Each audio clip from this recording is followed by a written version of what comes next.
Hello everyone, if you're new to the channel, my name is Christina. Welcome. This video is a setup of my sister's January bullet journal spread. If you had a chance to watch when I set up my sister's bullet journal for 2022, you would have seen the theme was birds, and I was feeling inspired and decided her January setup would be birdhouses. I've already gone in with the pencil. I'm not sure if you can see the pencil work clearly, but this one is heavy on the drawing. So first I'm going in with my Micron pen in 02 to line the lettering and then filling the letters in with a Micron pen in 08. For the letters, I used a stencil. Yeah, I wish I was that good at lettering. I mean, I've gotten better with calligraphy. It's been 2 years since I picked it up, and you know, I'm glad to see that there's been a bit of improvement, but not gonna lie, I don't practice all the time. So if you want pretty lettering, you can quickly achieve that with a stencil. Arts and crafts stores like Joann's, Michael's, and Hobby Lobby have a variety of stencils to choose from. I actually have plans on buying another one today for my February bullet journal setup.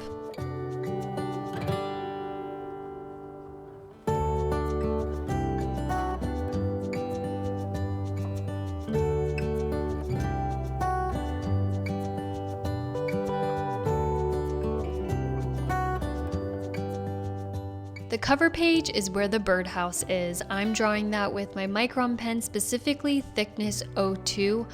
I love using a smaller nib for a clean and minimal look. And then you'll see here in a minute, I have some vines wrapped around the bottom part of the birdhouse and then a ton on the quote page. As I'm drawing this in, I'm thinking how I will add color to this spread. Do I color it in like a coloring book, color only a part of it?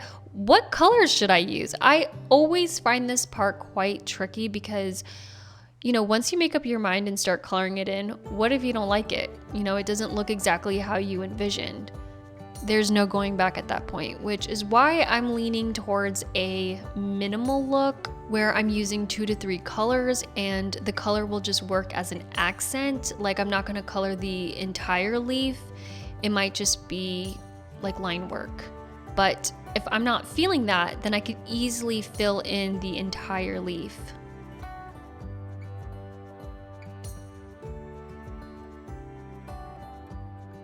As far as the vines I'm drawing, there are a handful of different vines you can choose from. I decided to go with this one. It's more so a plant or flower vine, which I find the easiest to draw. But if you want something a little more wild and free, there are jungle vines or the ones that have thorns that kind of wrap around each other. There are also grapevines where the leaf has a similar shape to a maple leaf. I feel that one can add a bit more texture to your page because of the edge of the leaf. The edge of the leaf is a little bit more jagged, but as I said, there are so many to choose from, but I just went with this one because it's the easiest to draw.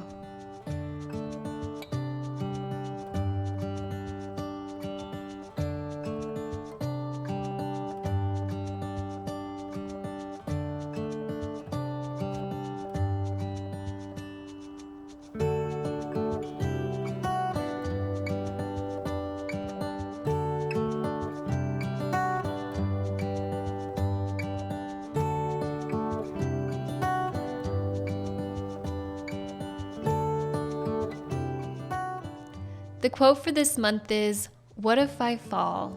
Oh darling, what if you fly?" which is a very fitting quote for the first month of 2022. We are taking risks this year. That's what this quote reminds me of.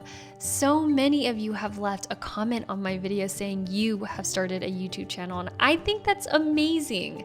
The hardest part is starting. And the reason I say that is because before I started making YouTube videos, I had my doubts too. I thought that maybe I was too late coming onto YouTube when it's pretty saturated with content. The algorithm isn't what it was like 10 to 15 years ago. Also, am I ready to share my life on the internet? Do I have a nice setup? Camera? These were things going through my mind. And then one day I was talking to my friend Arlene, and I'm spewing out all of my doubts and just negativity. And she looked me dead in the eyes and said, "You are the only Christina Summer. There's only one you. You bring something to the table." I was taken aback because, I had talked to my friends and other people in the YouTube scene, but I had never heard this kind of advice, this reassurance I needed to hear to have confidence in myself. And she is 100% right. It's true. YouTube is saturated, but it's not going anywhere anytime soon. Video content is taking over, and it's the internet. There's room for everyone to grow.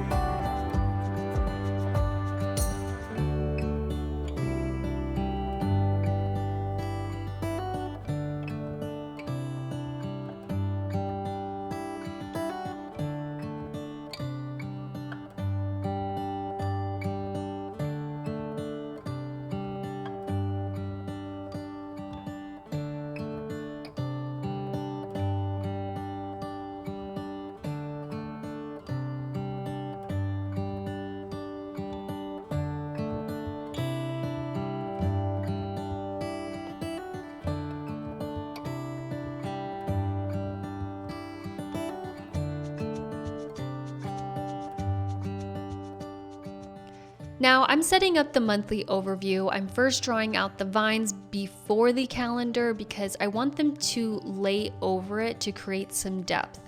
Each day is 3 boxes horizontally and 5 boxes vertically.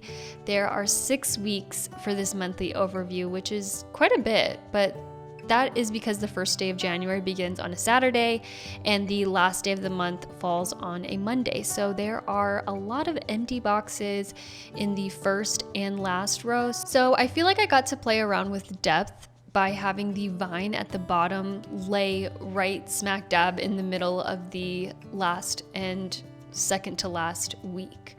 I'm using Tombow Dual Brush Pen in color 020 as the drop shadow and the birdhouse on the cover page. And then the green I've been using is Tombow Dual Brush Pen in color 158.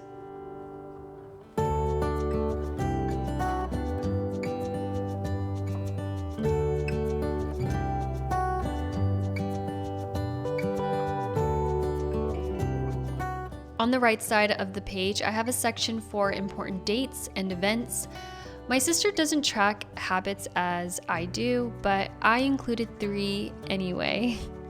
I didn't have much room to spell the words, but I included the first letter of each habit, a W for water, another W for workouts, and then V for vitamins. I usually write out the day's numbers, but instead opted for the month's shape, and then my sister could just color in a circle for each day when she completes the habit. Besides being convenient, I just decided to draw the month's shape. I found it fitting because of the birdhouse theme.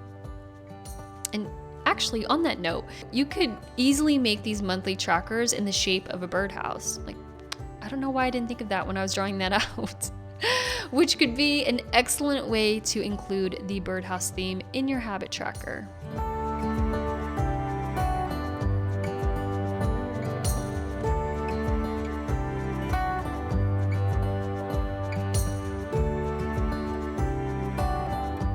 While I am setting up the weekly overview, I mentioned the most challenging step in starting a YouTube channel is starting. The second most challenging part of making YouTube videos is staying consistent. Ease into it, whether that be 1 video a month or 8 videos a month. Making videos on YouTube, especially if you're a one-person team and you essentially do everything, the workload is a full-time job. I like the idea of getting used to the workflow and then increasing the number of videos I post per month.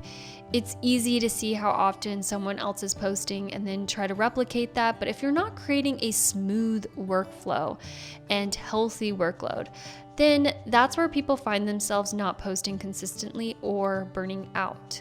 I think I'm still trying to figure out a healthy workload, primarily since I work from home.